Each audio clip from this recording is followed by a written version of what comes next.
Halo, selamat malam teman-teman semua. Lama gak ketemu nih. Gimana kabarnya? Halo, halo. Seperti biasa ya, di tiap hari Senin dan Rabu malam kita akan bahas-bahas market. Basically kalau teman-teman ada pertanyaan mengenai saham apa aja, ya bisa ditanyakan. Saya akan coba bantu jawab. Kita akan bahas mengenai dari indeks.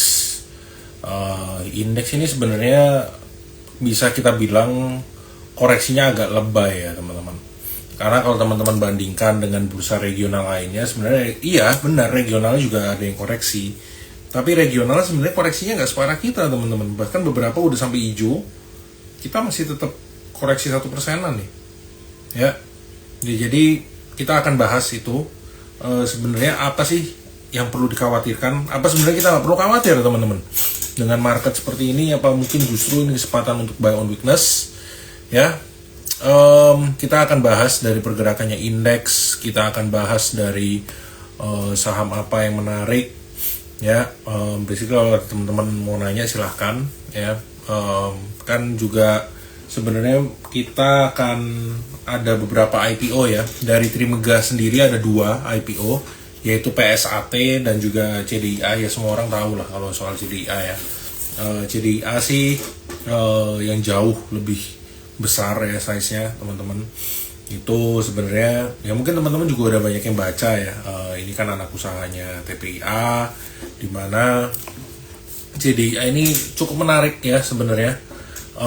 Tapi balik lagi kalau di IPO seperti ini biasanya teman-teman pesen kan yang biasanya dapatnya nggak akan banyak teman-teman. Jadi ya better mungkin bisa ngejar induknya, bisa ngejar mungkin TPIA atau BRPT.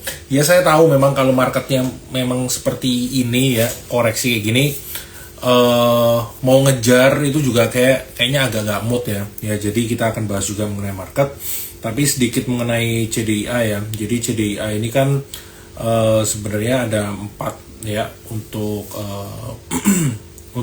pilar bisnisnya.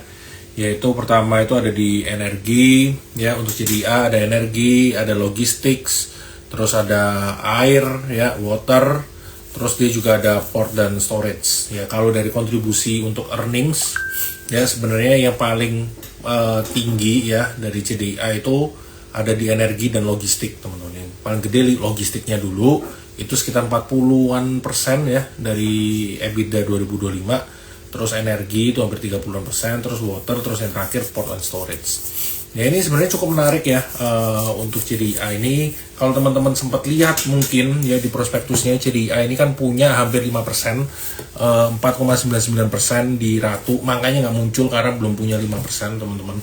Ya jadi kalau kita coba connecting the dots, bisa aja mungkin nanti akan ada kerjasama atau sinergi dari grup PP dan juga grupnya Raja or even Ratu teman-teman. Ya, jadi sebenarnya masih cukup menarik. Tapi pasti pertanyaannya, marketnya kayak gini ngapain? Pusingin, sekarang pusingin market aja, ini kayaknya bisa turun terus. Sebenarnya kalau teman-teman lihat ya, mungkin teman-teman mungkin ada yang ngecek juga pas hari Minggu kemarin, itu kan bursa di Timur Tengah, Middle East itu pada buka ya, karena kalau bursa-bursa di Middle East itu tutupnya hari Jumat teman-teman, jadi Sabtu Minggunya itu buka. Nah kalau kita lihat ya, tutupnya Jumat Sabtu, maksud saya Minggunya buka. Ya kalau kita lihat bursa-bursa regional di Middle East pas hari Minggu itu koreksi, tapi koreksinya nggak sedalam market kita justru teman-teman. Nah terus yang lagi konflik kan di Timur Tengah, kenapa market kita yang turunnya paling dalam? Ya ini bisa jadi karena beberapa hal. Satu, karena memang marketnya juga overreact ya, itu kedua. Terus memang kalau kita lihat ya, saya yang bilang tadi ada banyak IPO yang berbarengan ya, itu dijadikan kesempatan juga ya untuk ngurangin posisi. Apalagi kalau CDIA ini kan ya dari grup PP, ya mungkin market banyak yang mengurangin saham-saham PP lainnya untuk coba beli CDIA teman-teman. Ya itu bisa aja. Dari segitu banyak hal-hal alasan, tapi saya bisa bilang kalau koreksinya IHSG ini sebenarnya udah cukup dalam dan cukup lebay. Yes, memang ini membentuk double top ya teman-teman, kalau teman-teman lihat. Tapi double topnya ini sebenarnya target pelemahannya itu udah kena. Ini kan gampang-gampangnya ngukurnya pakai tangan lah. Ya, sebenarnya bisa ya kita ukur pakai yang lebih presisi. Tapi kalau teman-teman lihat sekilas ya, udah kena teman-teman. Dan ini kan ada gap di sini. Oh sorry, sebelum itu gapnya di sini. Udah nutup juga, ya. Jadi sebenarnya pelemahannya IHSG ini udah nutup gapnya. Dan ini kalau teman-teman lihat ini udah mulai masuk oversold stokastiknya. Ya, jadi sebenarnya bisa aja ya ada some technical rebound atau mungkin justru udah bakal rebound. Ya kita bisa aja ya expect itu di market besok. Kawal PSHT oke ya siap, itu juga menarik tuh IPO-nya. Teman-teman juga bisa coba liatin. Mungkin di next live kita akan coba bahas untuk IPO-nya. Ini kan bursa-bursanya ya. Ini sebenarnya tadi, nah ini kelihatan Shanghai udah berhasil rebound. Ini regional Eropa pun itu nggak ada yang koreksinya 1%-an teman-teman. Dan ini kalau lihat regional tadi udah banyak yang hijau, Dow Futures-nya juga udah mulai hijau ya teman-teman. Nah, jadi sebenarnya ini cukup menarik ya untuk marketnya sekarang ini. Jadi koreksinya ini kan udah cukup dalam, ini bisa jadikan kesempatan untuk entry teman-teman. Nah, entry-nya di saham-saham apa? Ya sebenarnya kalau kita lihat tim riset Trimegah Sekuritas juga baru aja keluarin notes ya teman-teman, dimana kalau kita lihat tim riset itu masih melihat yang menarik itu ada di saham-saham konglomerasi dan komoditas. Saham-saham konglomerasinya apa? Ya tentunya grup Barito lah ya, untuk saham-saham konglomerasi. Misalnya kita lihat tadi kan kita ngomongin CDIA nih, kita akan ngomongin grup Barito yang lain. Ya tentunya kalau CDIA ya nanti yang diuntungkan ya TPI juga, dan juga ya kalau induknya sekalian BRPT-nya. Nah tapi ini BRPT ini kan dia belum koreksi. Sebenarnya kalau ada koreksi dekat-dekat MA ini menarik. Untuk IPO, pesan IPO di Trimegah Sekuritas bisa langsung ke webnya eIPO ya. Kita sedang nggak keburu, kita lagi nyiapin eIPO di aplikasi kita, tapi seperti nggak keburu, jadi teman-teman bisa pesan di web eIPO untuk pemesanan IPO, lalu pilih aja brokernya Trimegah Sekuritas. Anyway sama aja kok, karena kan memang ini juga nanti pesannya pas penawaran umum, kita nggak ada fixed lot. BRPT,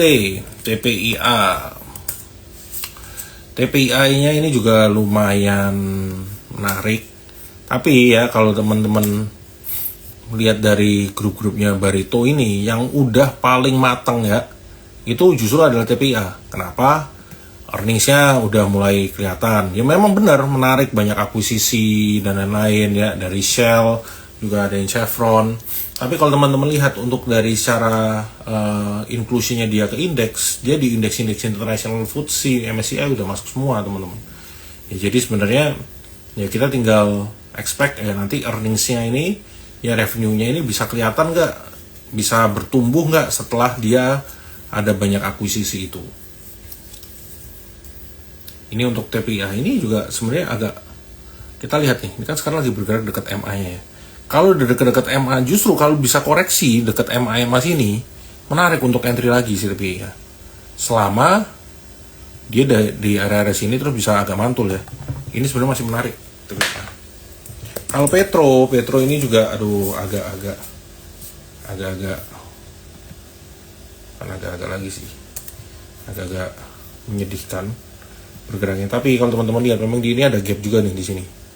Ya. Ada gap di kisaran 24. Apakah bisa ke situ? Saya rasa sih mungkin enggak ya. Mungkin marketnya akan ada some technical rebound dulu. Terus habis itu yang menarik juga, ini Dewa juga cukup menarik ya teman-teman.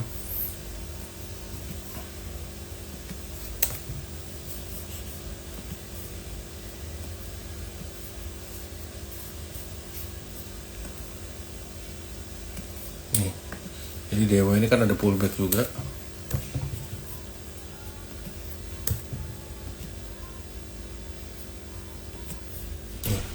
Kalau teman-teman lihat, Dewa ini kan sebenarnya overall pergerakannya masih uptrend. Bergaya masih uptrend, terus ini dia kan memang koreksi. Balik lagi, kita udah set area buy kita ini udah dekat MA50 nya. Sebenarnya dekat MA100 sama 50 ini area buy lagi nih teman-teman. Jadi dekat-dekat 146, 156, Dewa ini bisa lakukan buy on weakness. Justru marketnya seperti ini, kesempatan untuk buy on weakness teman-teman. Seperti yang saya bilang tadi, pelemahan dari double topnya IHSG ini kan udah kena, jadi ya tinggal buy on weakness saja. Terus nanti yang menarik juga ya di bulan Juli, pertengahan Juli itu kan ada pengumuman untuk MSCI ya teman-teman, di mana ada 2 kandidat saham untuk masuk MSCI, itu Antam salah satunya. Antam ini kandidat terkuat lah ya. Antam ini most likely akan masuk sebenarnya ya untuk di MSCI yang mendatang. Selain Antam itu yang juga berpotensi masuk itu ada di BRMS ya teman-teman.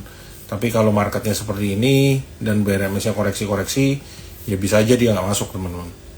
Tapi itu 2 kandidat saham yang akan masuk MSCI itu untuk di bulan pengumumannya di Juli pertengahan. Antam, terus tadi BRMS. Nah, BRMS ini sebenarnya kalau bisa dia bisa mantul, ini juga cukup menarik nih. Ini kan sekarang lagi bergerak dekat MA juga. Raja ini juga cukup oke ya kalau kita lihat ya pergerakannya tuh.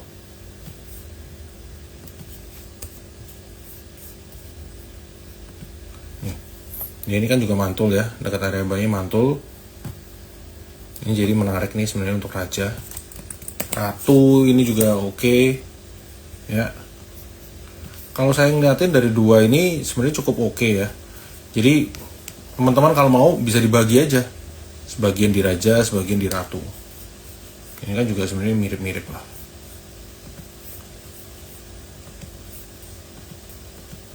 Cuman memang Ratu kadang liquidity-nya lebih tipis ya, jadi teman-teman sesuaikan aja dengan porsinya teman-teman. Nah, ini untuk Ratu ini kan sama nih. Ini sebenarnya kan masih uptrend pergerakannya. Jadi kalau pullback, ini tadi kan agak pullback nih ke area buy-nya. Itu kesempatan untuk teman-teman entry juga tuh. Ya. Untuk si Ratu. BKSL juga oke, kita call lagi. Waktu itu udah sempet TP, kita lakukan buy on weakness.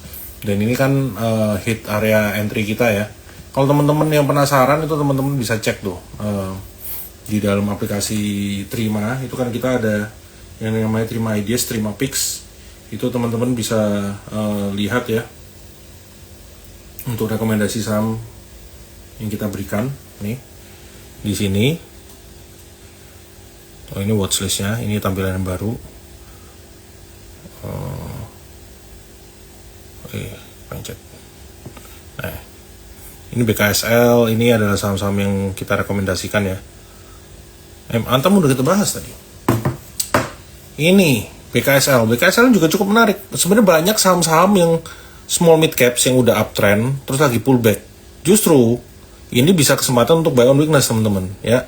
Ini BKSL lagi pullback lagi setelah HTP kan.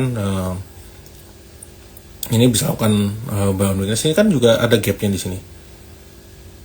Nutup gap tadi sebenarnya. MBMA.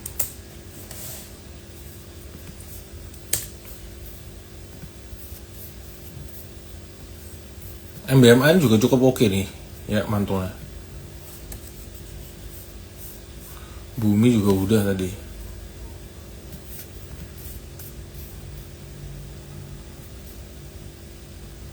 Sebentar ya.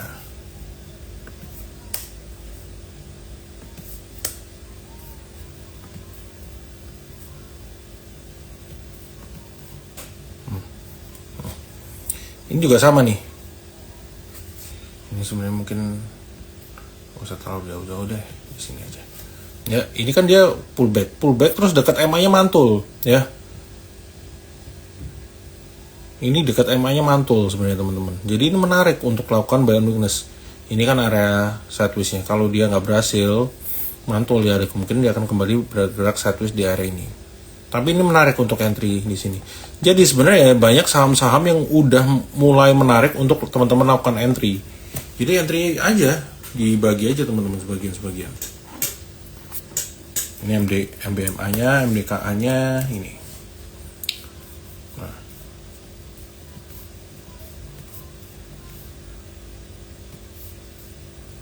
MDK juga mirip-mirip sebenarnya teman-teman.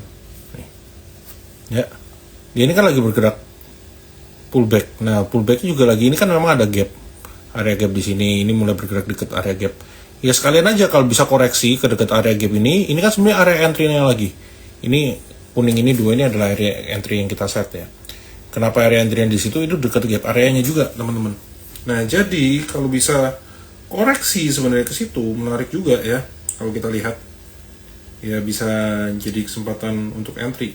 Sebenarnya balik lagi banyak saham-saham yang cukup menarik ya, teman-teman pilih aja lah, nggak usah dibeli semua, apa yang cocok ya untuk dengan teman-teman tradingnya seperti apa. Terus yang masih menarik lagi tadi ada yang nanya apa sih? MDKA, Tower nggak menarik lah. Ini sebenarnya, ini guys, ini salah satu saham yang teman-teman menurut saya harus punya. Teknikalnya menarik, kemungkinan laporan keuangannya juga bisa improve ya. Kenapa bisa improve? Karena iPhone 16 itu kan baru keluar, kalau di Indo ya, itu baru keluar kan sekitar bulan April, which is itu kan berarti udah masuk kuartal 2, teman-teman. Ya, jadi nanti untuk era kuartal laporan keuangan kuartal keduanya itu akan ditopang dari penjualan iPhone. Nah, ini kalau teman-teman lihat ya, ini dia juga sama, dekat MA-nya dia mantul, teman-teman. Nah, ini coba antri lagi ya. Di dekat 466, 480 sampai 490 lah. Ini menarik sebenarnya untuk teman-teman lakukan entry di era. Ini salah satu menurut saya yang cukup menarik. Ditambah lagi kalau rupiahnya bisa menguat ya oke lah.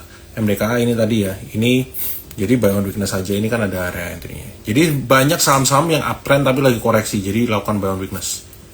Toba ini juga nggak koreksi. Toba masih oke banget. Ini masih uptrend sebenarnya. Masih jauh lah. Kalau koreksi pun ya kalau baru mau beli ya better nunggu koreksi, tapi koreksinya kayaknya agak nanggung ya hari ini. Cuman koreksi 3%-an juga teman-teman. Jadi ya kalau bagi yang belum punya, cari saham yang lain lah. Mapi kalau daripada retailer seperti Mapi sih jujur nggak menarik ya.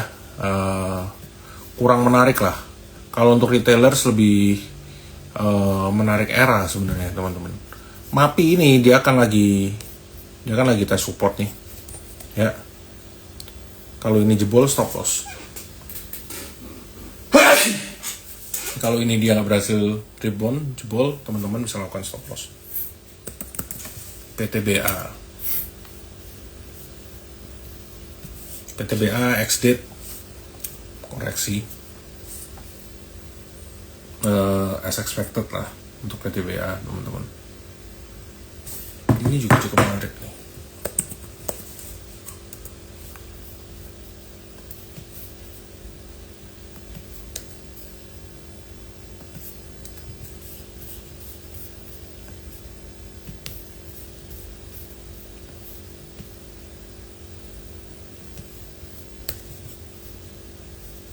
Nih, sama dia lagi pullback ya. Sebenarnya ini support paling dekatnya di 12.30-an ya teman-teman. Jadi ini yang cukup krusial, kita tunggu di sini. Kalau di 12.30-an dia berhasil rebound, ini cukup oke.